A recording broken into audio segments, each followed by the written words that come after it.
Hey there, comrades. Thanks for joining me today. This is Nomad, and I'm being joined with a friend of mine and speedrunner, Radioactive Rat, also known as Ratty. She'll be discussing the history of her controller that I'm going to be working on today, while also testing the controller out and talking about some of her time in the circuits doing the speedruns. Mostly talking about Battletoads and Lester the Unlikely, and maybe a few other little anecdotes and stories. So, join us today while we fix up a Super Famicom, aka Super Nintendo in America, controller, and we'll keep a little bit of gameplay from her testing out the controller afterwards, so you guys can see that everything's back up and running. I hope you enjoy this collaboration and the rest of this episode. And if you're new to the channel and possibly a friend or an acquaintance to Ratty, feel free to like, subscribe. There may not be a ton of speedrun stuff, but if you speedrun video games, you obviously love video games, so hopefully there's something my channel has to offer to you. Thank you. Enjoy the video. Hey, what's up there, comrades? This is Nomad. Thanks for joining me again. Today we have a very special guest with us. We have Radioactive Rat, aka Ratty, a speedrunner, and they're going to be talking about Battletoads, Battle Maniacs. Oh, no. And we're going to be fixing up their Super Nintendo controller, Super Famicom version from Japan. So, Ratty, how you doing? I am okay. How are you? Good, good. Good. So, tell us a little bit about the life of this controller. Oh, God, where do I begin? I'll start when I was born, though. I don't even remember when I got it. I know I brought it off of eBay a while ago, or a friend gave it to me. I have two of them. So one's from eBay, the other one is from a friend. But anyway, the controller that he's working on right now is my primary speedrun controller. There's a lot of double tap pressing to the right, especially in Battletoads and Battle Maniacs, just to get that dash going. Fun fact, Battletoads and Battle Maniacs is my very first speedrun game. I was sort of bullied into speedrunning. But at the same time, I was watching their friends speedrun the original Battletoads for the NES. I'm like, oh, dude, that's pretty cool. That's some cool stuff to do. And I'm like, yeah, it's very hard. I'm like, yeah, no, it looks hard. And I'm like, is there an easier one? I'm like, oh, wait, Battletoads, Battle Maniacs. It's shorter. I mean, shorter games are usually more fun to speedrun than the longer ones, I guess. But the Battletoads for the NES is super hard. I've beaten it a handful of times with the Infinity Live sheet and with using warps. Don't ask me to speedrun it because I will tell you no flat out. As for Battletoads and Battle Maniacs, this is my second Battletoads game I played. I remember my 10th birthday, I got the NES Battletoads as a birthday present, and I just stared at it, and I'm like, oh no. That's all I said. That's all I wrote when I got it. You know what? You said it was forward or the right button? Yes. And it's, I guess, this, I can't believe it, but you can actually tell that button is definitely the more well-worn of all the buttons. Considering it's covered up by a rubber membrane and everything, I didn't think there'd be a noticeable difference, but you can tell that has been a very well-loved button. The good old thumb work with this. As I know with speedrunners, like everybody holds their controllers differently and stuff. I have like a certain way how I hold my controller, especially in the clinger winger level.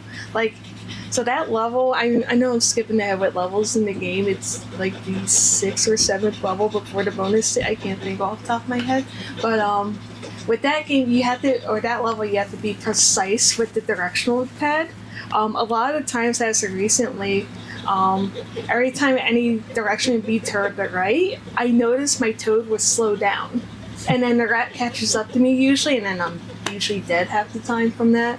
But it's like, it's just super precise, and if you're off by that one split second or that one pixel of it, unless you could somehow speed up, which you really kind of can't, especially the straightaways, you get dead. I mean, it's what it is. I'm sure a lot of you might know me, though, more so for Lester the Unlikely than Battletoads and Battle Maniacs, because I've ran that game in 3 marathons now, and a couple of smaller marathons too, but the primary marathon being AGDQ or awesome games done quick, or advanced games done quick, or awful games done quick. I remember my run, the very first run I did at GDQ. It was like 2 o'clock in the morning, and I somehow there were still people watching at that point, which I was impressed. However, with that game, this was before we actually found a big glitch in that game to save 30 seconds if you get it right the first time. You miss it the first time, you lose now, I think, about like 10 to 15-ish seconds. You screw it up again the second time, you're just losing that time save right there. You might as well just reset, honestly, unless you want to practice, which fine, but not in a marathon setting. But the biggest thing that I'm known for with that game, when I first ran it, at the very end, you're supposed to drop a spoonful full of water onto some TNT that's lit up that will blow up after maybe like 10 seconds. I don't usually let it blow up unless I'm like just jerking around in the game, essentially. So I was about a pixel or two over for where you need to drop it. I completely missed, and like I was just like, in my mind, I was just like panicking, like, crap, what do I do? I did not practice the stage strat for this. And I was just like, okay, I just have to grab the spoon again, leave the room, go back out, get the water again, go back in that room. For whatever reason, though, the timer on that Dynamite resets when you leave it and go back in, so there's really no time to like, oh crap, I gotta go back. It was when you enter the room was when that timer started. But the second marathon I did was, what the heck was it? I forget what it was called. It's been forever. But second marathon I did with Lester the Unlikely. I did the same thing over again, and this was not in like person, like in the big audience or anything. This was just at home, streaming through Twitch on their or on their name or whatever for that. And I'm just sitting there, I'm just laughing at this point, and like everyone in the chat, so I had like the chat up too, and like everybody's just laughing. We're just having a good time at this point. It's like, you know what? Third time though, when I ran the game, it was at SGL Live 2019. It's way before COVID hit and everything shut down. I actually had a good PB pace in that game. However, it almost became a deathless run, but I lost too much health in that game, which you only get like 3 hits and you're dead in that game. So I had to, do like a death, I had to kill myself in the game essentially just to save time. There was health drops in the game, but they were too out of far of like reach that would have actually ate up more time if I went to go grab those than to kill myself in the very beginning of the stage. So that's what I did. I beat the game, and my one friend, my one commentator, he's like, Ratty, guess what? I'm like, what? You got a new PB? I'm like, oh, hell yeah, let's go. Because events like that, they don't really condone swearing, so in my head, I was just kind of like, my head, I'm like, fuck yeah, but I'm like, oh, heck yeah. And I actually did a funny thing with that one. My commentators and a couple of my friends, I handed them spoons. And I'm like, you all know what to do with these, right? It's just like, oh, yeah, we know what to do. So when we got to the very end of the game, when I got into that room where you dropped the spoon, they all raised it up. I could link the video wherever, but they all raised up the spoons, and I'm like, and once I dropped it, they all dropped it with me behind me. You could listen close enough, you could hear the little clank from the spoon hitting the floor, and I was just like, let's go. It's a good example of the camaraderie that you get in the community. Yeah. At least when you're lucky. Yeah, exactly.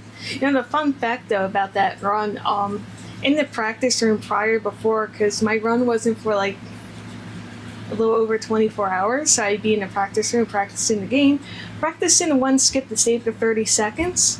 For whatever reason, I could not get the skip at all. I kept dying. I kept game overing.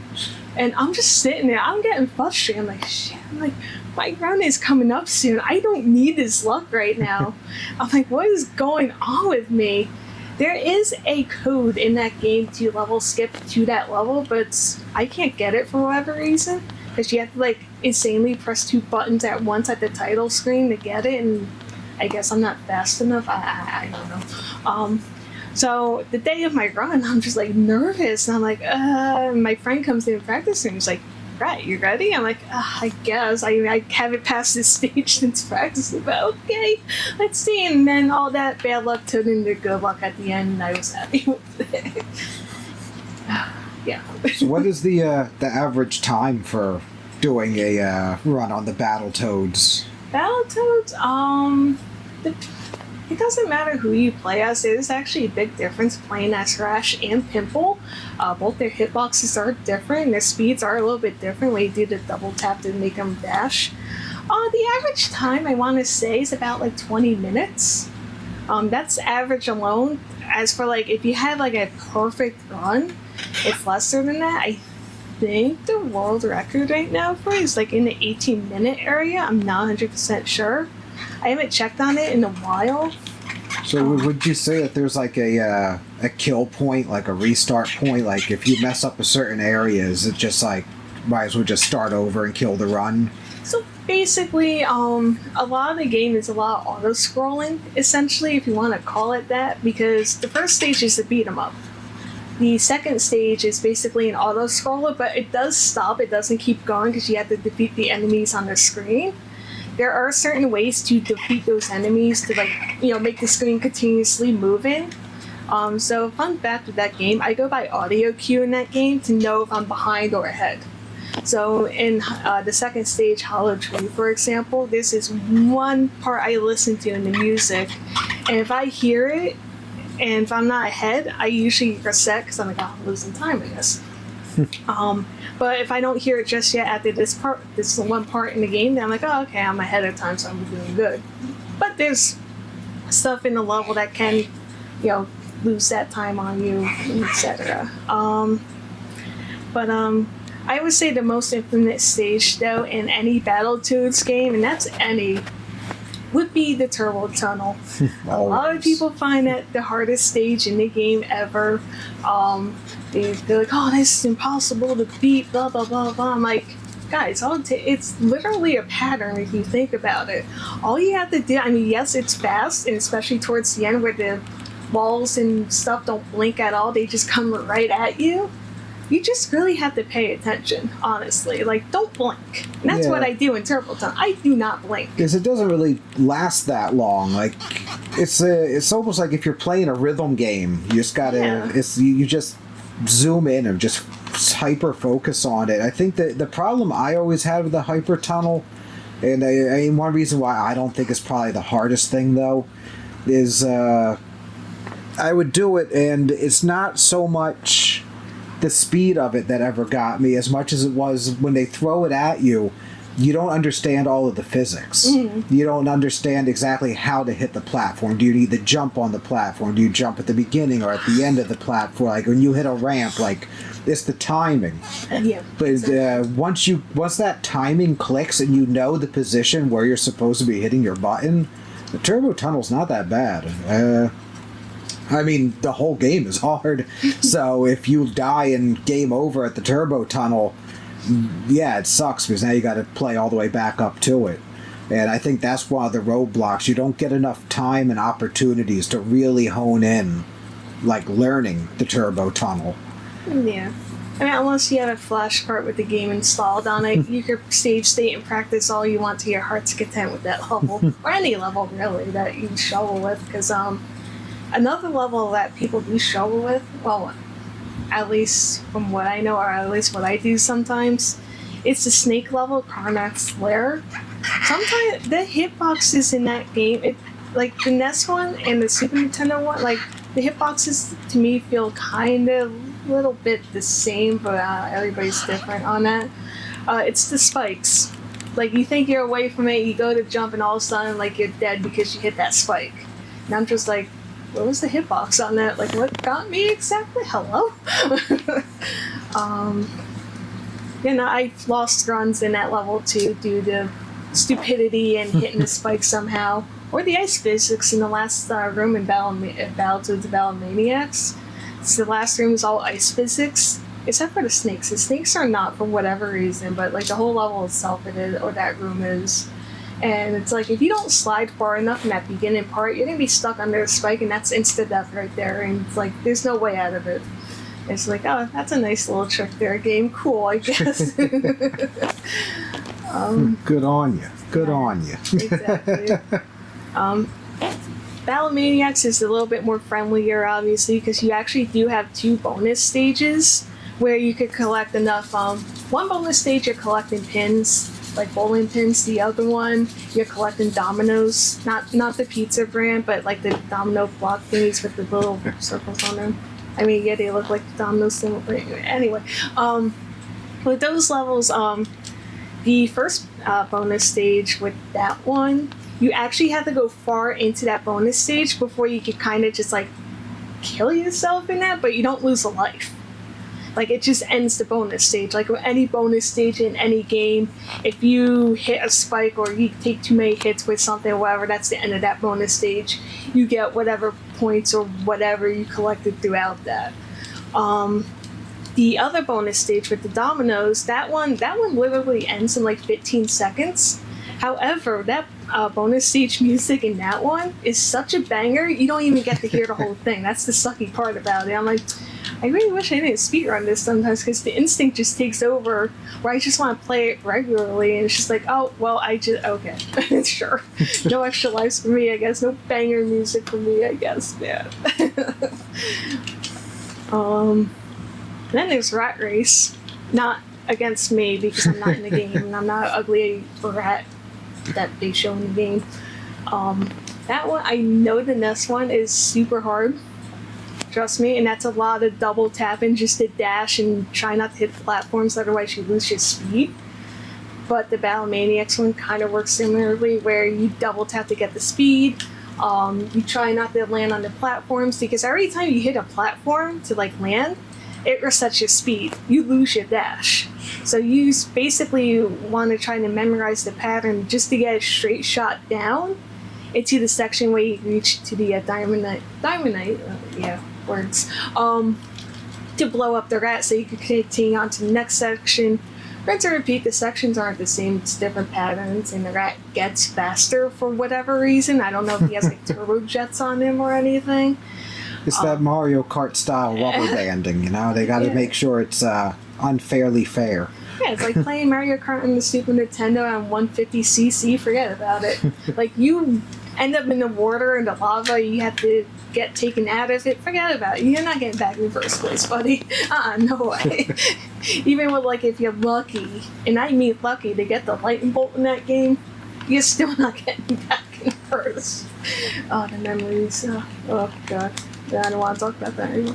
And after Rat Race, it's, you fight the Dark Queen. She's actually just a pushover, really, in pretty much all the Battletoads games. The Dark Queen is pretty much a pushover. She's super easy to beat.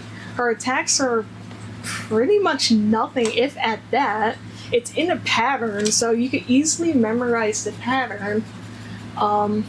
But in this version, what you can do is, if you can move your Toad kind of, sort of, stupid, like kind of close into her, you could dodge her attack, and you could get 2 hits on her rather than just 1 hit, which actually does save a lot of time in the long run. If you have like a perfect streak of it, it's not like a 10-second save or something like that, because she takes, I believe it's like 21 or 22 hits total to defeat. But where she like teleports and everything, you can get double hits on all spots that she teleports. It's just a matter of the game being nice and whether or not you actually are in that spot to like hit her twice, or if she randomly decides to like hit you. And we're talking about Battletoads. That game never decides to be nice. I mean, you're not wrong, but I know a worse game that's very not nice at all, and I do run that game too, and I hate myself for it. It's not Ninja Gaiden, right? Oh, no. Not Space States for the Super Nintendo. Oh, God. Auto-scroller the game, that's all it is. That game is such, oh, God, I could go on the whole rant about it, but I won't. Because I'm sure you guys would be bored of it at that point. Like, she runs it? Why? If like, listen, I don't want to hear it. And then, you think defeating the Dark Queen would be the end of the game, at least in Battle Maniacs, but no, it's not. You actually have to go through a whole, like, minute and a half about of some talking before you gain control again in the game to shoot down the UFO. Obviously, you want to shoot down the UFO. It ends the game quicker. You can miss your shots at it. You don't want to miss your shots at it. And which I've done plenty of times before. But that's also another thing for me to kind of just stare at the screen and where the target goes. It's like, okay, hit the button here, hit the button here. And the third time, it's like going like super fast. And it's like, now. I actually do have a record in co-op in that game too. I always play as Rush, by the way. I don't usually play as Pimple because I prefer the smaller hitbox Toad compared to the bigger hitbox Toad. Also, there's a fun fact with the game, or I guess if you want to call it a fun fact. In the first level, the beat 'em up, there's two parts in there where like lava or fireballs drop from above. The patterns are different for those for each Toad. What else can I talk about the game? I mean, it's just... So, do you mind filling us in a little bit on some of the signatures you have on this cart while I try to clean it up a tiny bit without touching them? So, there's three of them on there. The third one's kind of on the artwork itself, which is kind of sort of a little bit hard to see, but if you look close enough, it's there. The signature on the artwork itself is signed by the music composer of that game, David Wise. Such a nice person in person. That was done at MagFest, I think like 2017, 2018. There's a, he was there as a guest, and like with all guests, you stand there waiting in line. Surprisingly, it wasn't that long of a wait. I was expecting long of a wait, but it wasn't. And got to meet him, got to talk to him for a bit, and I told him, yeah, I speedrun this game actually. He's like, really? Yeah. The other signature on there, I'm sure some of you might know if you're into speedrunning or watch Twitch with the speedrunners and GDQs and stuff. TMR, aka the Mexican Runner, he's a good friend of mine. He speedruns Battletoads, the NES version, and he's freaking crazy good at it. He actually did a blindfolded run of Turbo Tunnel at one of the GDQs. I was there for it. The whole room was absolutely silent during that. Of course, he has to concentrate, and it was like the best moment ever. And then the third signature on there is PJ. He's also a streamer, kind of sort of big still, I believe. I haven't been on Twitch in a while and paid attention who's live and blah blah blah. He's notorious for breaking games, literally. So, but the cart does work, just a FYI. So obviously his touch did not break my cart, which I'm thankful for because I kind of need it to run it if I really want to. Alright, so we're going to go on ahead and move on to the testing phase and see if this controller is running. We might come back with a little bit of voiceover work and a little bit of gameplay. So thank you for joining us, Radioactive Rat. Yep, of course. Alright, I'll see you guys on the second screen. Thanks for joining us again today, and I hope you enjoyed this little special occasion of having a little guest speaker in on my channel. If you enjoyed the content and you have any interest in speedrunning, feel free to check out Ratty's Twitch account. There will be a description below the video that will have the link over to her content. Once again, comrades, thanks for making it to the end of the video. Stay safe. I love you all. Have a good night.